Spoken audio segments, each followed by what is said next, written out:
Bonjour, bienvenue sur cette chaîne dédiée aux mathématiques. Aujourd'hui, notre voyage sera avant tout contemplatif.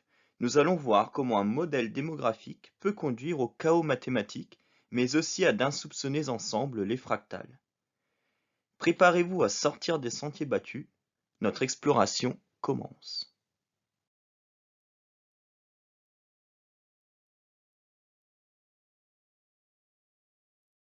En 1837, le mathématicien belge Pierre-François Verhulst propose le modèle de croissance démographique suivant. Soit P de n le nombre de personnes sur un territoire donné l'année n. Et on s'intéresse à P de n plus 1, la population l'année n plus 1.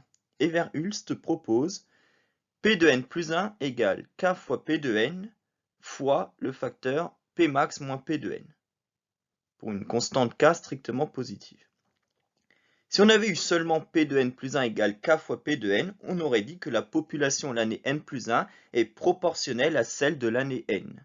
Et cela aurait conduit à une croissance ou décroissance exponentielle, selon si k est plus grand ou plus petit que 1, comme établi par Malthus, qui était un prédécesseur de Verhulst.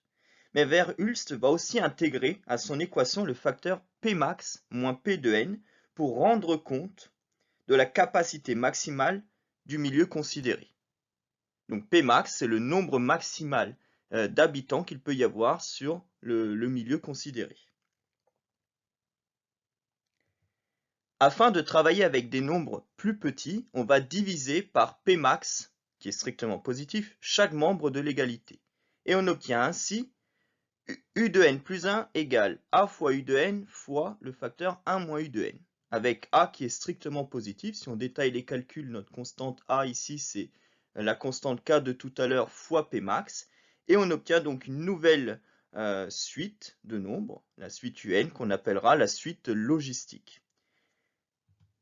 Et U de n, eh bien, ça désigne maintenant la proportion de personnes l'année n. Donc, proportion par rapport à P max. Et donc, en tant que proportion, on a que pour tout entier positif n, eh bien, U de n est compris entre 0 et 1, ce qui oblige donc le paramètre A à être compris entre 0 et 4, et même strictement plus grand que 0, et la condition initiale U0, comme c'est également une proportion, à être comprise entre 0 et 1. On va considérer U0 compris strictement entre 0 et 1, sinon la suite est constante égale à 0 à partir d'un certain rang, et ce n'est pas très intéressant de l'étudier. On a donc, pour tout n supérieur ou égal à 0, U de n plus 1 est égal à f de U de n, où f est une fonction continue. On s'intéresse au comportement de la suite U de n quand n devient très grand. Si cette suite admet une limite finie, quand n tend vers plus l'infini, appelons-la L, cette limite, alors nécessairement, par continuité de f de L est égal à L. En résolvant cette équation, on trouve que L est égal à 0 ou L est égal à A-1 sur A. Je rappelle que A est strictement positif. On va commencer par étudier le cas où A est compris entre 0 et 1. Alors, dans ce cas-là, la limite de U de n quand n tend vers plus l'infini, elle est égale à 0, comme on peut le voir sur ces différents schémas, et cela indépendamment de la valeur de U0. Donc la population finira par s'éteindre dans ce cas-là. Sur les graphiques aux deux extrémités, on a représenté U de n en fonction de n, et on voit bien qu'il y a une convergence vers 0. Sur le graphique du milieu, en escalier, on s'est servi de la courbe représentative de la fonction f pour représenter en abscisse les termes successifs de la suite, et idem, on voit bien qu'il y a une convergence vers 0 qui s'effectue. Poursuivons notre étude et considérons A strictement plus grand que 1 et inférieur ou égal à 3. Eh bien, dans ce cas, la suite UN converge vers A-1 sur A. Sauf si U0 vaut 0 ou U0 égale à 1, auquel cas, on l'a déjà dit, la suite est constante égale à 0 à partir d'un certain rang. Donc ici, on voit que la population finit par se stabiliser. Et si on veut trouver le nombre d'habitants à la limite, eh bien, il suffit de multiplier A-1 sur A par P max. On voit sur les schémas notamment que la convergence est cependant plus lente si A est égal à 3. Maintenant, on va considérer A strictement plus grand que 3 et inférieur ou égal à environ 3,56. Et là, la suite, elle va commencer à avoir un comportement un peu étrange. Sauf pour des valeurs très particulières de U0, eh bien, la suite UN, elle va osciller indéfiniment entre 2, 4, 8, 16 ou plus de valeurs, mais toujours des puissances de 2. Donc c'est déjà le début d'un comportement un peu étrange. Oui, c'est ce qu'on appelle le calme avant la tempête. L'échiquier est en place. Les pièces avancent.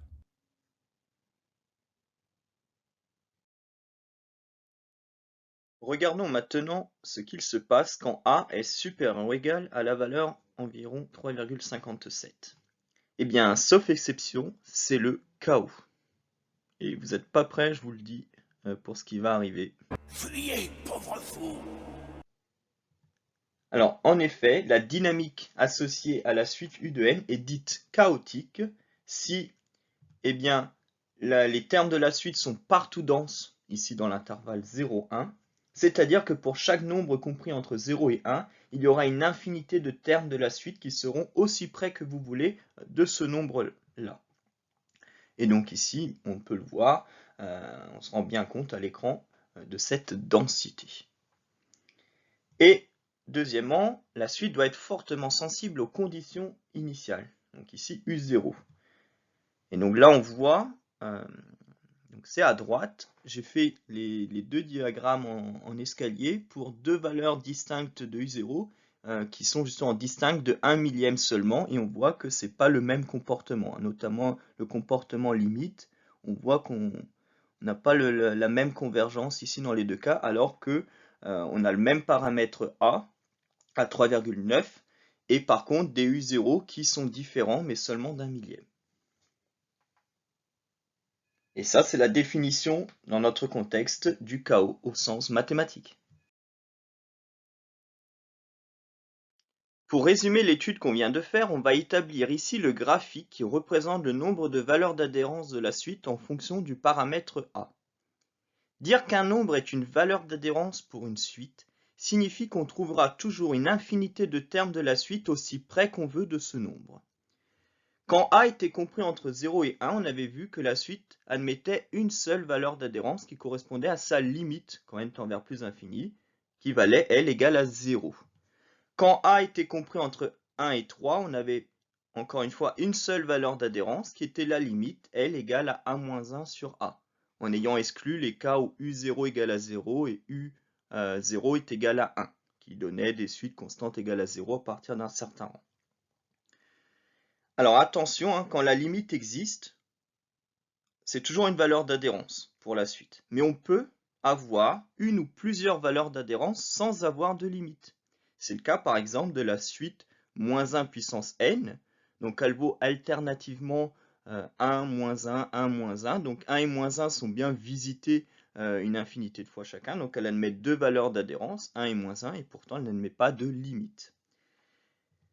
Quand A était plus grand que 3, on avait d'abord deux valeurs d'adhérence. C'était notre fameux cycle de longueur 2, puis un cycle de longueur 4. On avait vu qu'on avait des cycles de longueur des puissances de 2, comme ça, qui s'enchaînaient. Et ensuite, quand A était strictement plus grand qu'une certaine valeur, dont une valeur approchée était 3,57, on avait vu que, sauf exception, c'était le chaos, c'est-à-dire qu'on avait une infinité de valeurs d'adhérence pour cette suite. Le chaos.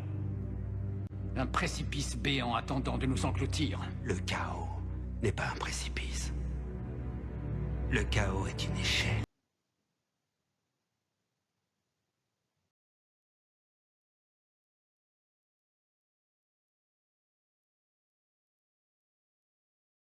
Pour continuer notre aventure, je me dois de vous présenter brièvement au moins ce que sont les nombres complexes. L'ensemble des nombres complexes contient strictement l'ensemble grand R des nombres réels, et contient de plus un nouveau nombre, noté i comme imaginaire, tel que i au carré soit égal à -1. Dans le plan, chaque point a deux coordonnées, une abscisse et une ordonnée. Et bien maintenant, à tout point grand M de coordonnées x et y du plan, on associe le nombre complexe x plus i fois y. Et réciproquement, tout nombre complexe est associé à un unique point du plan. X, c'est ce qu'on va appeler la partie réelle, et y, c'est ce qu'on va appeler la partie imaginaire. Et on peut remarquer que les nombres réels sont associés au point sur l'axe des abscisses dans le plan. On les appelle nombres complexes parce qu'ils sont composés de deux parties. Il faut en effet deux nombres réels pour obtenir un complexe. Et on a les règles de calcul suivantes. Si je veux faire la somme de deux nombres complexes, eh bien je vais d'une part sommer ensemble leurs parties réelles, puis d'autre part sommer ensemble leurs parties imaginaires. Je vous mets ici un exemple. Je rappelle également que i au carré est égal à moins 1. Si je veux maintenant faire le produit de deux nombres complexes, eh bien, on est ramené à faire une double distributivité classique. Alors, la seule nouveauté, c'est que quand le i au carré va apparaître, il faudra le remplacer par moins 1. Et sinon, on termine le calcul vraiment de manière classique. Si maintenant je veux calculer l'inverse d'un nombre complexe, donc l'inverse d'un nombre qui n'est pas égal à 0, eh bien, je vais multiplier au numérateur et au dénominateur par la quantité conjuguée de ce complexe.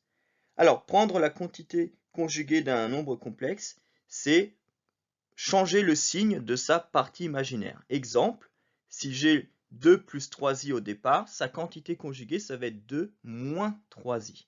Et donc, au numérateur et au dénominateur, je multiplie par 2 moins 3i. Il y a une sorte d'identité remarquable qui apparaît au dénominateur, il y a une simplification du fait que i au carré est égal à moins 1 et je peux ainsi terminer mon calcul. Et en combinant prise d'un inverse et produit entre deux nombres complexes, en fait je suis capable de faire le quotient de deux nombres complexes.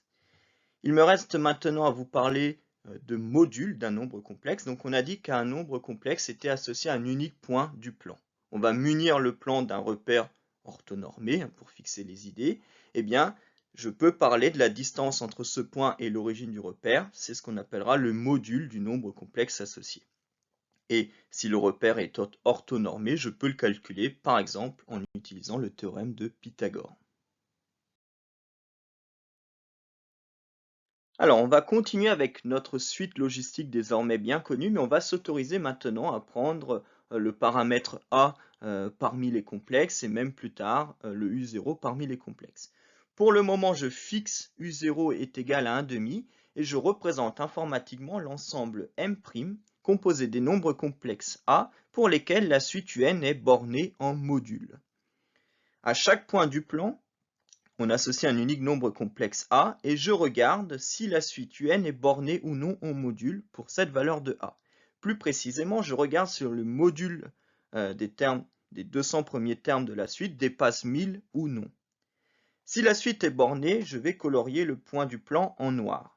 Sinon, je le colorie en nuances de rouge. Plus c'est rouge et plus la divergence est rapide. C'est ainsi que je vais représenter tous les prochains ensembles.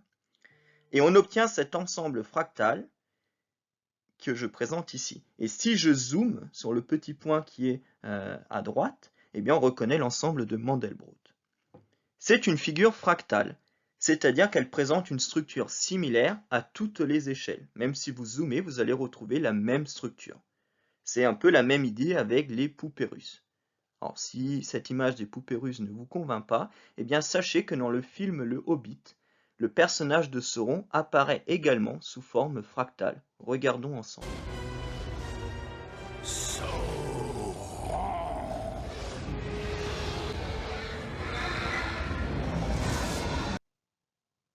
Alors je dirais que le fait de faire apparaître Sauron sous forme fractale lui confère une autre dimension par rapport aux autres personnages. De la même manière, en mathématiques, les figures fractales ont leur propre dimension que l'on calcule à partir de la dimension, grâce à la dimension de Hausdorff. Alors on continue de travailler dans les complexes et toujours avec notre suite logistique. Mais contrairement à tout à l'heure, je vais fixer le paramètre A complexe et je vais représenter l'ensemble grand J de A composé des valeurs initiales complexes U0 telles que la suite U de n soit bornée en modules. Donc cette fois A il est fixé et c'est le U0 que je fais bouger. Donc c'est le contraire de tout à l'heure. Et l'ensemble formé, ça s'appelle l'ensemble de Julia associé au nombre complexe A. Et donc ici, voici 3 exemples pour différentes valeurs de A. Donc je vous laisse contempler.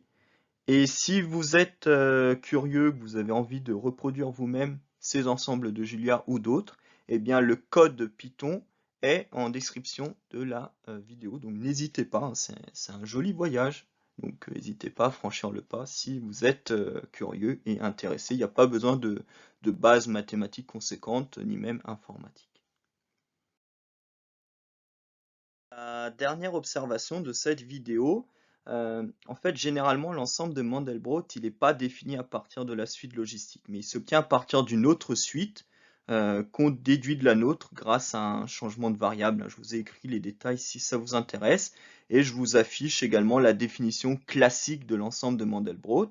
Donc à partir de cette nouvelle suite, je l'ai également représentée. On retrouve bien la même figure que précédemment, à une rotation près.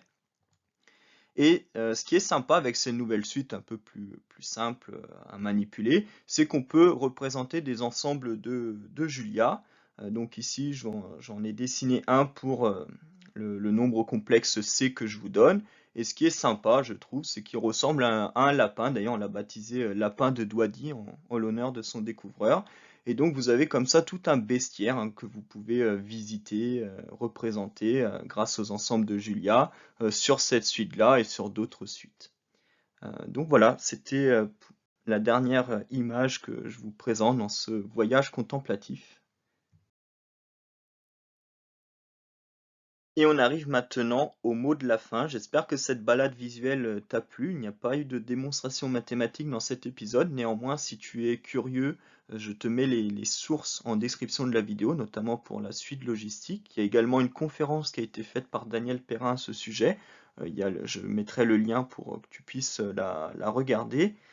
Donc, un épisode un peu particulier, mais qui était assez orienté sur l'esthétique, je trouve. Et en fait, pour vous dire que un modèle mathématique d'apparence simple, comme cette suite logistique par laquelle on a commencé, eh bien, peut conduire à des notions complexes telles que le chaos, les ensembles fractales, et qui sont difficiles à démontrer. Et donc, il faut toujours se méfier de l'apparente simplicité des énoncés mathématiques. Je te remercie donc d'avoir suivi cette vidéo, je te dis à bientôt et d'ici là, restez curieux.